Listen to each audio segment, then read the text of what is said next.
படித்ததையே திருப்பி பார்ப்போம். சரியா? புத்தகம் ஒன்று ஒரு சிறு பெண்ணுடன் வாழ்க்கை நெடுக பேசிக்கொண்டே வருகிறது. புத்தகம் ஒன்று ஒரு சிறு பெண்ணுடன் வாழ்க்கை நெடுக பேசிக்கொண்டே வருகிறது. உனக்கு படிக்க தெரியாது என்று கூற்றால் அப்பெண் உள்ளத்தில் பெற்ற அடி பிற்காலத்தில் சமையல் செய்தும் தோட்டமிட்டும் பொது இடங்களில் பாட்டு பாடியும் சிறுக சிறுக பணம் சேர்த்து குப்பை கொட்டும் இடத்தில் ஒரு பள்ளியை உருவாக்கிட காரணமானது.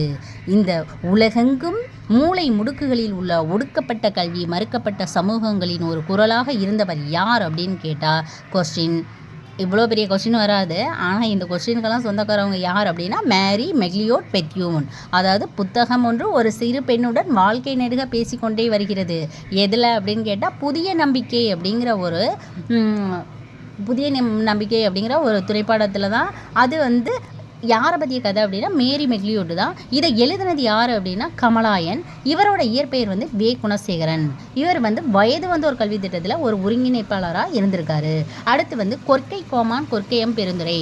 இந்த கொற்கை கோமான் கொற்கையம் பெருந்துறை அப்படிங்கிறது ஐங்குறுநூறில் குறிப்பிடும் ஊர் தூத்துக்குடி மாவட்டத்தின் கொற்கையை தான் கொற்கை கோமான் கொற்கையம் பெருந்துறை அப்படின்னு சொல்கிறாங்க.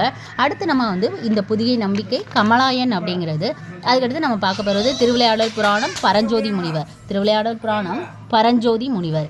இதை இவர் இயற்றிய திருவிளையாடல் புராணம் 3 காண்டங்களையும் 64 படலங்களையும் உடையது. இந்த 3 காண்டம் என்னென்ன பார்க்க போகிறோம் அப்படின்னா மதுரை காண்டம், கூடல் காண்டம், திருவாலவாய் காண்டம். இவரோட பிற நூல்கள் அப்படின்னா வேதாண்ய புராணம், திருவிளையாடல் போற்றி கலிவெண்பா, மதுரை 10 அந்தாதி. பரஞ்சோதி முனிவர் திருமறைக்காடு வேதாண்யம் அப்படிங்கிற ஊர் தான் திருமறைக்காடு, இன்றைய வேதாண்யம். இவரோட காலம் 17ஆம் நூற்றாண்டு. அடுத்த நம்ம முக்கியமான கொஸ்டின் பார்க்குறோம். சொல்லேர் உழவனுக்கு கவரி வீசிய வில்லேர் உழவன். சொல்லேர் உழவனுக்கு கவரி வீசிய வில்லேர் உழவன். இங்கே சொல்லேர் உழவன் அப்படிங்கிறது யார் அப்படின்னா மோசிகரனார். கவரி வீசிய மன்னன் தகடூர் எரிந்த பெருஞ்சேரல் இரும்புரை. அடுத்து நம்ம பார்க்க போகிறது திருவிளையாடல் புராணம் பரஞ்சோதி முனிவர் பார்த்தாச்சு. பிரெஞ்சு தேசிய நூலகத்தில் தமிழ் ஏடுகளும் கையெழுத்து பிரதிகளும் இருந்துச்சு அப்படின்னு சொன்னது யார் அப்படின்னா தனிநாயகம் அடிகள். அங்கே தேசிய நூற்கூடத்தில் ஏறக்குறைய 1000 பழைய தமிழ் ஏடுகளும் கையெழுத்து பிரதிகளும் இருந்தது.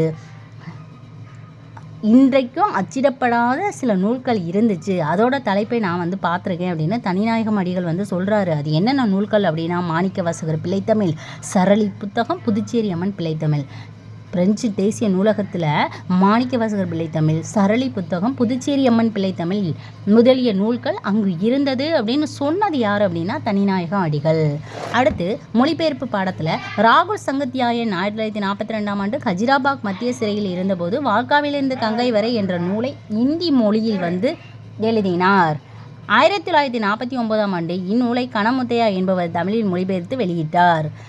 இன்று வரையில் வால்கா டு கங்கை வரை ஒவ்வொரு தமிழரும் விரும்பி படிக்கும் நூலாக இருந்தது அப்படின்னு முக்கியமானது. அடுத்து இந்த பாடத்தில் மொழிபெயர்ப்பு என்றால் என்ன அப்படின்னா மணவை முஸ்தபா கூற்று, மூக்கு ஜெகநாதன் கூற்று. மொழிபெயர்த்தல் என்ற தொடரை முதல் தொல்காப்பியத்தில் மரபியல்லையே குறிப்பிட்டிருக்காங்கன்னு சொல்கிறாங்க. அடுத்து சின்னமனூர் செப்பேடு அப்படிங்கிற சங்க காலத்திலேயே மொழிபெயர்ப்பு மேற்கொள்ளப்பட்டது அப்படிங்கிறாங்க. அடுத்து மொழிபெயர்ப்பு கல்வியில் முஸ்தபா என்ன சொல்கிறாரு, ஒரு மொழியில் உணர்த்தப்பட்டதை வேறொரு மொழியில் வெளியிடுவது மொழிபெயர்ப்பு என்கிறார் மணவை முஸ்தபா. ஒரு மொழி வளம் பெறவும் உறவு கொள்ளவும் நாகரிக மேம்பாடு பொருளாதார மேம்பாடுக்கு மொழிபெயர்ப்பும் ஒரு காரணம் சொல்றது மூக்கு ஜெகநாதன். இந்த மொழிபெயர்ப்புக்கு காரணமான நிறுவனங்கள், அதாவது அதை மொழிபெயர்ப்பு செய்யப்பட்ட நிறுவனம் எது அப்படின்னா சாகித்ய அகாதமி, தேசிய புத்தக நிறுவனம், தென்னிந்திய புத்தக நிறுவனம். இது 3மே செய்யுது. அடுத்து நம்ம பார்க்க போகிறது ஒரு பொருளை அதனோடு தொடர்புடைய மற்றொரு பொருளோடு ஒப்பிட்டு கூறுவது ஓமையணியாகும். இதில் ஓமை, ஓமேயம், ஓம உறுப்பு ஆகியன இடம்பெறும். ஓம உறுப்பு அப்படிங்கிறது வெளிப்படையாக வரும் அப்படின்னு சொல்கிறாங்க. அடுத்து என்ன நம்ம பார்க்க போகிறோம்,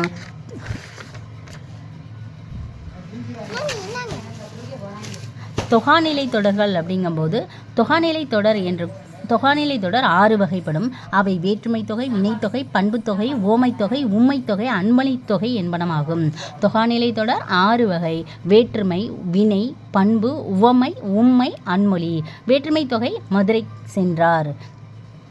எடுத்துக்காட்டு வினை தொகைக்கு எடுத்துக்காட்டு வீசு தென்றல். பண்பு தொகைக்கு எடுத்துக்காட்டு செங்காந்தல். இதை பற்றியெல்லாம் விரிவாக வேணும் அப்படின்னா அந்த இலக்கணம் நடத்தினா அந்த பாட்டில் பார்க்கலாம். இது ஷார்ட்கட் தானே. ஓகே. இரு பெயரொட்டு பண்பு தொகைக்கு எடுத்துக்காட்டு மார்கழி திங்கள் சாரை பாம்பு. ஓமை தொகைக்கு எடுத்துக்காட்டு மலர்கை. உம்மை தொகைக்கு எடுத்துக்காட்டு அண்ணன் தம்பி தாய் சேய். அன்மொழி தொகைக்கு எடுத்துக்காட்டு சிவப்பு சட்டை பேசினார் முறுக்கு மீசை வந்தார் அப்படிங்கிறது தான். அடுத்து நம்ம பார்க்க போகிறது கோபலபுரத்து மக்கள் புதினத்தை எழுதினது யார்? கோபலபுரத்து மக்கள் புதினத்தை எழுதியவர் கி. ராஜநாராயணன். ஆசிரியர் தம் சொந்த ஊரான இடைச்சேவல் மக்களின் வாழ்வியலுடன் கற்பனையையும் புகுத்தி இந்நூலை படைத்தார். ஆசிரியர் தன் சொந்த ஊரான இடைச்சேவல் மக்களின் வாழ்வியலுடன் கற்பனையையும் புகுத்தி இந்நூலினை படைத்துள்ளார். இப்புதினத்தின் ஒரு பகுதியை இங்கு பாடமாக உள்ளது. இந்திய விடுதலை போராட்டத்தினை பின்னணியாக கொண்ட இந்நூல் 1991 ஆண்டிற்கான சாகித்ய அகாதமி விருதினை பெற்றது. அடுத்து நம்ம பார்க்க போகிறது கரங்கிசை விளைவின் உரந்தை. கரங்கிசை கொற்கையை பற்றி சொன்னது ஐங்குறுநூறு. இப்போ உரந்தை அப்படிங்கிறது கரங்கிசை விளைவின் உரந்தை அப்படிங்கிறது அகநானூரில் வருது. இந்த உரந்தை அப்படிங்கிறது உறையூரை தான் சொல்கிறாங்க. அகநானூறு குறிப்பிடும் ஊர் திருச்சி மாவட்டத்தின் உறையூர் அப்படிங்கிறது தான். அடுத்து நம்ம பார்க்க போகிறது கரிசல் அந்த இலக்கியம் இருக்குல்ல, அதை நிலைநிறுத்தியவர் கி. ராஜநாராயணன். ஆனால் அதுக்கு முன்னாடியே அந்த படைப்பாளி ஃபஸ்ட்டு யார் அப்படின்னா கு. அழகிரிசாமி. கரிசல் மண்ணின் படைப்பாளி கு. அழகிரிசாமி. ஆனால் இந்த கரிசல் இலக்கியத்தை நிலைநிறுத்தியவர் யார் அப்படின்னா கி. ராஜநாராயணன்.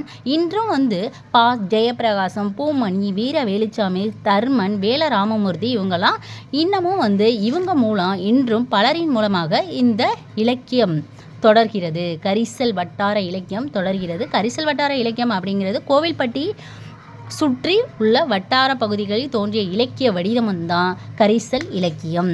கோவில்பட்டி சுற்றிய அந்த பகுதியை சுற்றிய வட்டார வழக்கு தான் கரிசல் இலக்கியம் அப்படிங்கிறாங்க. முத்துக்குமார சுவாமி பிள்ளை தமிழ் அப்படிங்கிறத நம்ம பார்க்க போகிறோம். இப்போ சிலம்பு கிங்கினி அந்த பாடலில் வரும். செம்பனடிச்சி கிங்கினியோடு சிலம்பு கலந்தாட, திருவரைஞான அரைமணியோடு மௌலி திகழரை வடமாட, பைம்பொன் அசிம்பிய தொந்தியோடு சிறு பண்டி சரிந்தாட, பட்ட நுதற்பொலி பொட்டோடு வட்ட சுட்டி பதிந்தாட, கம்பி விதம்பொதி அப்படிங்கிற இந்த பாடல் இருக்குல்ல, இந்த பாடலில் உள்ள சிலம்பு கிங்கினினா காலில் அணிவன, அரைஞான் இடையில் அணிவது, சுட்டினா நெற்றியில் அணிவது, குண்டலம் குலை அப்படிங்கிறது காதில் அணிவன, சூழி அப்படிங்கிறது தலையில் அணிவது.